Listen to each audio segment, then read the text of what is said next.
Charlie Bourgeois était un habitué de l'école de hockey à l'Université de Moncton. J'avais plusieurs semaines et Charlie Bourgeois, dans les premières années de l'école de hockey, était déjà un petit étudiant là, assidu. Et, une petite anecdote sur ce côté-là.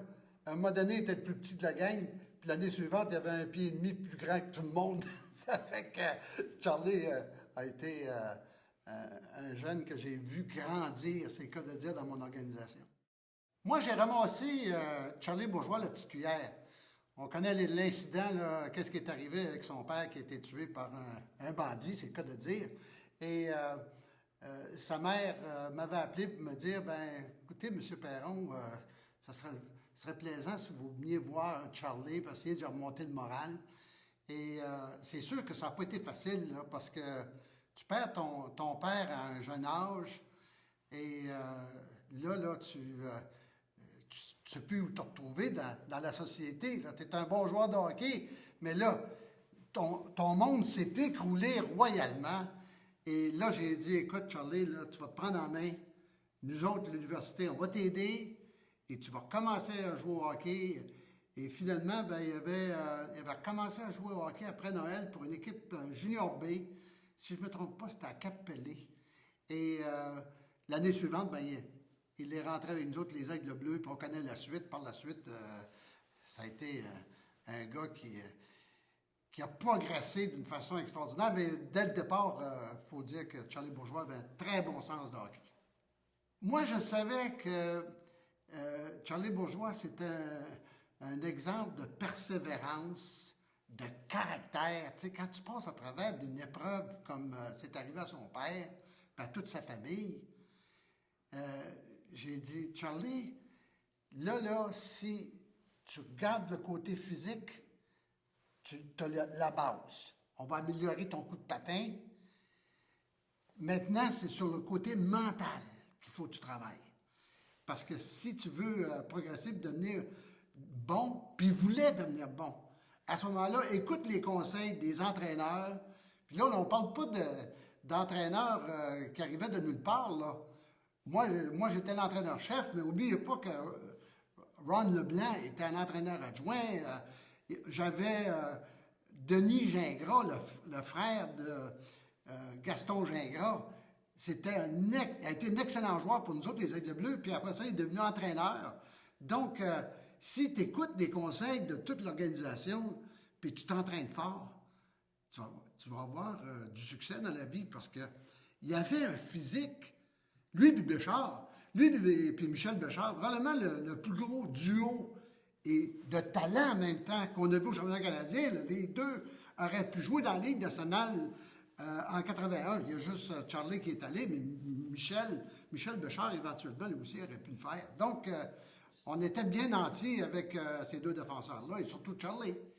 Il a joué un rôle très important, parce que là, on se remet dans l'ambiance. On avait fait aiguiser nos patins par quelqu'un de Calgary, des dinosaures. Il avait foutu les lames des joueurs en envers. Moi, je capotais. Les joueurs capotaient. Ils tombaient partout sur le patinoire, mais le seul gars qui, lui, était stoïque dans cette situation-là, qui a gardé son calme, c'était Charlie Bourgeois. Puis finalement, bien, il a fini sur l'équipe d'étoiles. Ça fait que... Puis là, écoutez, là, à Calgary, à ce moment-là, pour les Flames de Calgary, tu as un entraîneur adjoint qui s'appelle Pierre Pagé. Pierre Pagé, il a dit, donnez-nous vos patins, c'est moi qui vais faire aiguiser par les Flames de Calgary. Il n'y a plus personne d'autre qui va toucher à ça. Puis lui, il avait les yeux sur Charlie Bourgeois, là. Parce qu'il avait coaché dans l'Atlantique, lui. Il avait vu Charlie pendant 2 à 3 ans. Il avait essayé même de le recruter. Tout le monde l'avait Charlie, là. Je pensais jamais qu'il était pour faire la Ligue nationale. Ah non, c'était un projet, là, Charlie Bourgeois. Fait que là, il venait me voir et me demandait, il dit, coach, qu'est-ce que c'est que je devrais faire pour améliorer mon coup de patin? Parce que je disais souvent, améliore ton patin, Charlie. Tu sors la rondelle très bien de ton territoire, ça va très bien, tu lis bien les jeux défensivement, mais ton coup de patin est déficient. je l'avais mis sur un programme d'entraînement, autant sur le glace que hors glace. On appelle ça des bench blasts. Charlie a exécuté ce plan-là, là, ce programme-là, à la lettre. Et là, lui, là, il arrivait une demi-heure avant les autres là, pour suivre l'entraînement que je lui donnais. Il le faisait. Et graduellement, tu as vu le coup de patin de Charlie Bourgeois qui s'améliorait de façon régulière. Et il ne faut pas oublier aussi une chose, là. Charlie Bourgeois, c'est un late mature. C'est comme on appelle un gars qui mature plus tard que la moyenne. À 22 ans, Charlie Bourgeois grandissait encore. T'es rendu à 6 pieds 5 à 22 ans. Il avait grandi, là, il a pris encore 3 pouces avec moi dans les premières années que je l'ai eu, jusqu'en 81. Donc, c'est pas facile, là. C'est pour ça que ça prenait du caractère pour pouvoir faire ce programme d'entraînement-là. Lorsque tu sais que tes membres, tes muscles ne sont pas encore formés, ou tes os ne sont pas encore formés au maximum. Moi, je pensais que j'étais plus un entraîneur, parce que j'ai pas fait de quartier là, avec Charlie Bourgeois. Là. Je l'ai traité comme tous les autres joueurs. Il était dur avec.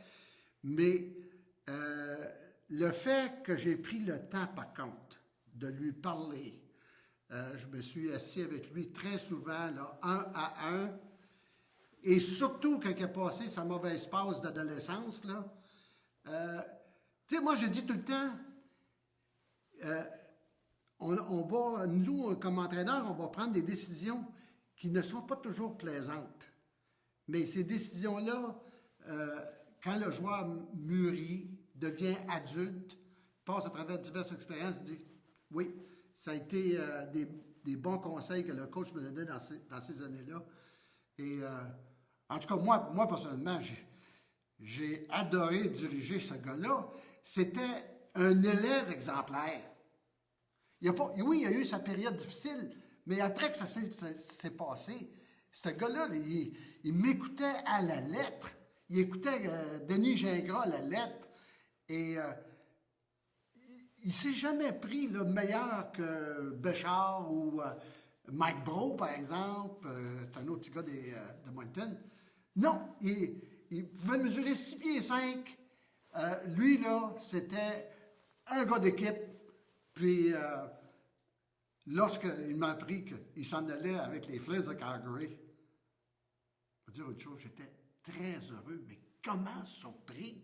Surpris qu'un grand flambeau de 6 pieds 5, qui a passé par toutes les étapes là, de mes écoles de hockey, puis du junior B, puis l'universitaire, se retrouve dans la Ligue nationale. Quel modèle pour tous les Acadiens!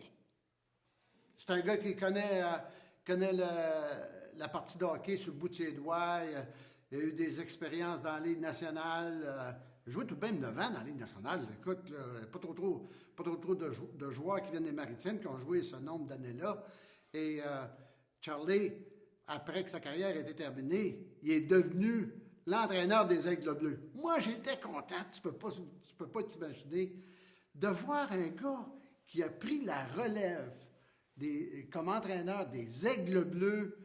Les Aigles Bleus, là, pour les gens d'autres provinces qui ne savent pas ce que ça veut dire, il y a Claude Savoie, un grand homme d'affaires du Nouveau-Brunswick, qui avait dit, il y a trois exemples à prendre là, chez les Acadiens. C'est Edith Butler, c'est la Sagouine et c'est les Aigles Bleus. Ce sont les 3 fleurons de la société acadienne. Puis là, Charlie qui devient l'entraîneur-chef des Aigles Bleus. Moi, j'ai dit, il va perpétuer la tradition des Aigles Bleus.